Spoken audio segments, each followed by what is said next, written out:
Lalu bertemu lagi di mata kuliah pilihan apresiasi arsitektur. Pada pertemuan kali ini kita akan bicara mengenai apresiasi dan kritik arsitektur.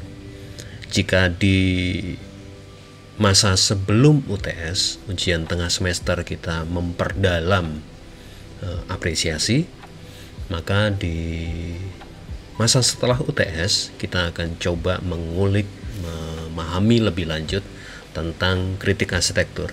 Walaupun kritik arsitekturnya tidak mendalam, jadi hanya pada kritik arsitektur deskriptif. Dan pada pertemuan kali ini kita coba melihat perbedaan dulu. Perbedaan antara apresiasi arsitektur dan kritik arsitektur. Oke, mari kita mulai pembahasannya. Jadi pembahasan pada pertemuan kali ini ada 3 hal, yaitu apresiasi versus kritik arsitektur. Kita akan melihat perbedaannya. Kemudian pemahaman kritik arsitektur secara umum dan menyeluruh. Kemudian peran kritik arsitektur terutama bagi perancangan dan perkembangan ilmu arsitektur itu sendiri. Kita masuk di bagian pertama, yaitu apresiasi versus kritik arsitektur. Kita coba lihat dulu apresiasi. Mungkin materi ini refreshing ya. Kita coba lihat pengertian apresiasi yang sudah disampaikan di awal pertemuan di mata kuliah pilihan ini. Mengacu pada makna katanya, apresiasi kalau kita lihat di Google, ada yang a full understanding of situation, jadi memahami secara penuh situasi yang terjadi di saat itu, atau lebih kepada umumnya penghargaan. Lebih kalau mengacu kepada Webster, a feeling or expression of admiration, jadi berempati, memahami keadaan, memahami situasi yang terjadi di sebuah kalau kita bicara di karya arsitektur, di sebuah karya arsitektur. Dan kalian mahasiswa juga sudah melakukan apresiasi terhadap bangunan vernakular yang ada di Kota Palembang, yang kemudian kalian ekspresikan di beberapa media. Buat saya menarik sekali, dan itu apresiasi besar buat saya dari usaha kalian memahami apa yang terjadi di bangunan vernakular. Apa yang kalian lakukan di UTS dengan mengapresiasi 3 bangunan vernakular yang ada di Palembang, kemudian menyusunnya dalam bentuk video lalu mengunggahnya di media sosial, baik YouTube, TikTok, Instagram, itu merupakan cara atau merupakan ekspresi apresiasi, karena satu, kalian dengan secara empatik itu memahami bangunan vernakular, secara empatik mendengarkan, dengan cara kalian mendengarkan bangunan vernakular tersebut lalu menyampaikannya di media sosial. Saya belum cek lebih lanjut bagaimana reaksi dari para pemirsanya dari masing-masing media sosial tersebut. Namun apa yang kalian lakukan merupakan usaha dalam kerangka berpikir sebuah apresiasi. Kalau kita perhatikan di skema yang ini, skema stimulus, kemudian ada encoding, processing yang memunculkan persepsi estetik, ada hal yang menjadi kunci, menjadi pembeda besar ketika nanti kalau dibandingkan dengan kritik arsitektur, yaitu pada emosi, pada personal opinion. Itu yang akan menjadi titik pijak, menjadi pembeda yang besar antara apresiasi arsitektur dan kritik arsitektur. Sekarang mari kita lihat pengertian dasar dari kritik. Kritik sering dimengerti sebagai kecaman, sebagai hal yang cenderung negatif. Tapi coba kita lihat asal katanya. Asal katanya adalah bahasa Yunani, krinien, yang artinya memisahkan, menyaring, atau menyelidiki. Jadi ada unsur menyelidiki. Criticize mempunyai pengertian mencari kesalahan dengan. Mencari kesalahan dengan. Yang selalu dipandang negatif adalah hal yang mencari kesalahannya. Kritik sebenarnya sebuah penilaian terhadap norma. Jadi mencari kesalahan berbasis atau berdasar pada sebuah norma. Kritik merupakan penilaian terhadap nilai. Jadi mengkomparasi, sering terjadi adalah membandingkan antara norma dan kenyataan di lapangan. Sehingga seringkali kritik dari sudut pandang ini dipahami sebagai sebuah hal yang negatif. Namun kalau kita perhatikan lebih lanjut, kritik adalah a person who express, jadi individu yang mengekspresikan unvariable, ketidaksukaan terhadap sesuatu, tapi kembali lagi mengekspresikan sesuatu yang tidak sesuai, katakanlah seperti itu, dengan norma-norma tertentu.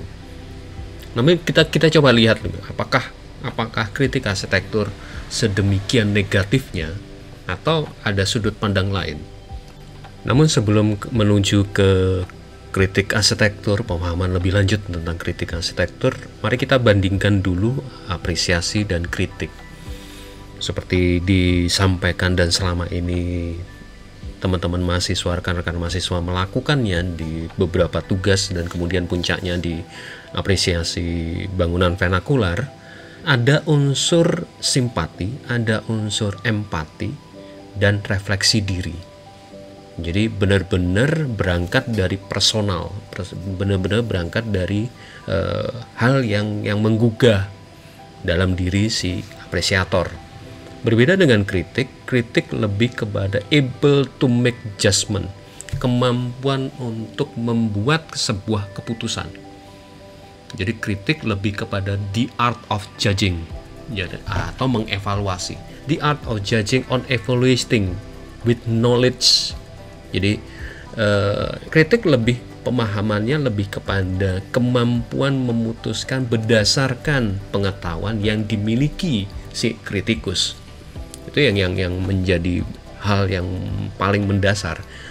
Bukan hanya sekedar opini pribadi, tapi benar-benar berangkat dari pengetahuan si kritikus itu sendiri, pengetahuan yang mendasari sebuah keputusan. Jadi kalau critical thinking, nanti kita akan sedikit ulas. Critical thinking itu kemampuan untuk memutuskan berdasarkan atau dipertimbangkan dengan pengetahuan-pengetahuan yang dipunyai si seorang kritikus, katakanlah kalau ditempatkan sebagai kritikus. Jadi kuncinya adalah kemampuan untuk membuat keputusan. Dan ini sangat-sangat penting bagi seorang arsitek atau seorang mahasiswa arsitektur. Sekarang kita masuk ke pemahaman kritik, terutama pemahaman kritik di dalam arsitektur. Sekarang kita lihat beberapa pengertian kritik arsitektur dari beberapa orang ahli. Wayne itu mengatakan kritik arsitektur merupakan rekaman dari tanggapan terhadap lingkungan buatan. Jadi merupakan kumpulan rekaman-rekaman, ekspresi-ekspresi yang muncul sebagai tanggapan terhadap sebuah lingkungan buatan. Pak Parmono Atmadi mengatakan kritik arsitektur adalah hasil rancangan yang selalu terbuka terhadap kritik dan seyogyanya dilakukan terhadap konsep dan dasar filsafat pendekatan perancangan. Fokus utama dari Pak Parmono adalah lebih bagaimana kritik arsitektur dalam sebuah proses perancangan.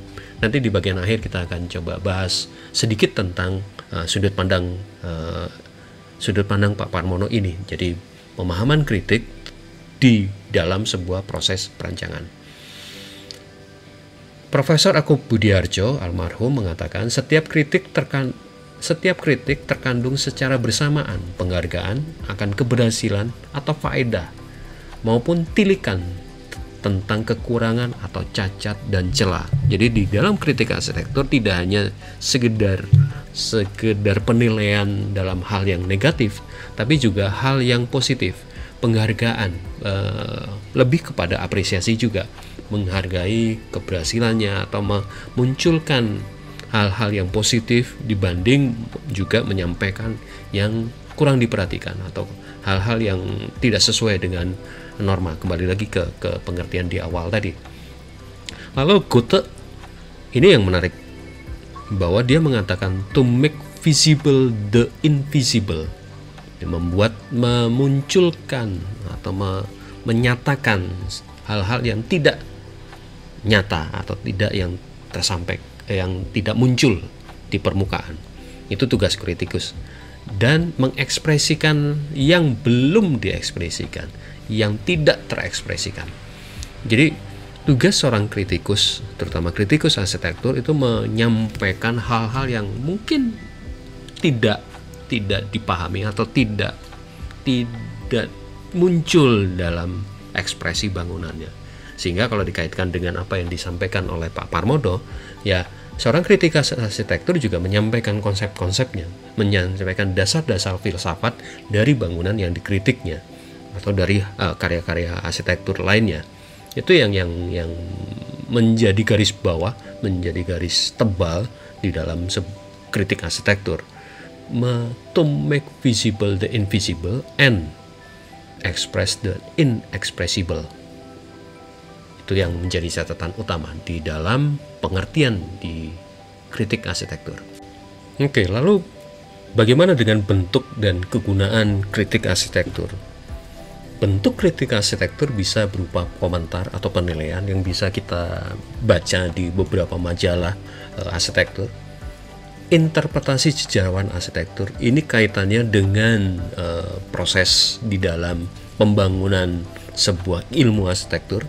Jadi hal yang menarik di dalam ilmu arsitektur adalah berangkat selalu dari contoh kasus yang sudah pernah terjadi.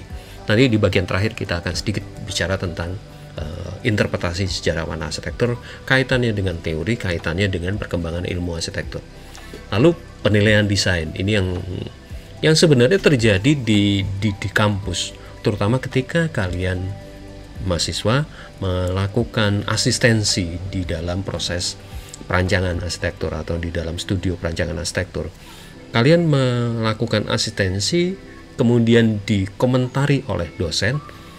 Itu merupakan sebuah kritik juga, bentuk kritik arsitektur. Dosen akan mengungkapkan beberapa hal yang mungkin tidak terlihat, mungkin tidak diperhatikan, mungkin belum dipikirkan. Itu adalah bentuk-bentuk di dalam kritik arsitektur. Lalu kegunaan kritik itu apa? Memudahkan pemahaman. Seperti contoh tadi, ketika kalian melakukan asistensi di dalam proses perancangan, ya kalian kemudian memahami, oh ya ternyata ada hal-hal yang belum dipikirkan, hal-hal yang belum diselesaikan. Kemudian umpan balik. Ini tidak hanya berguna di dalam proses perancangan di sebuah kampus atau di sebuah mata kuliah perancangan arsitektur, tapi juga menjadi umpan balik ketika seorang profesional arsitek melakukan proses desainnya, kemudian menghasilkan karyanya, kemudian dinilai oleh orang. Penilaian kritikus ini menjadi feedback bagi arsitek tersebut dalam proses perbaikan di desain selanjutnya, di karya selanjutnya. Ini efeknya adalah menghasilkan yang lebih baik di masa yang mendatang.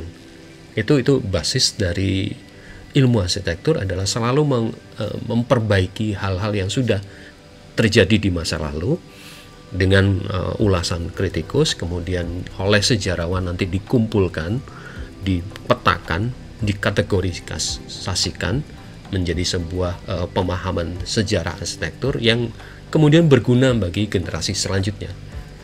Dari data yang disampaikan oleh sejarawan juga menjadi data dasar seorang teori arsitektur. Ketika menyusun teori arsitektur akan berdasarkan data-data sejarah tersebut yang kemudian berkembang lebih lanjut sesuai dengan zamannya. Jadi apa-apa yang terjadi di masa lalu menjadi basis dasar di dalam pengembangan karya arsitektur. Tidak hanya karya yang terbangun, tapi juga pengembangan teori dan bahkan sejarah arsitektur itu sendiri. Lalu Apa jenis-jenis kritik arsitektur? Kalau mengacu pada Wade itu ada kritik arsitektur deskriptif, normatif, dan interpretif. Penjelasan selanjutnya ada di part 2.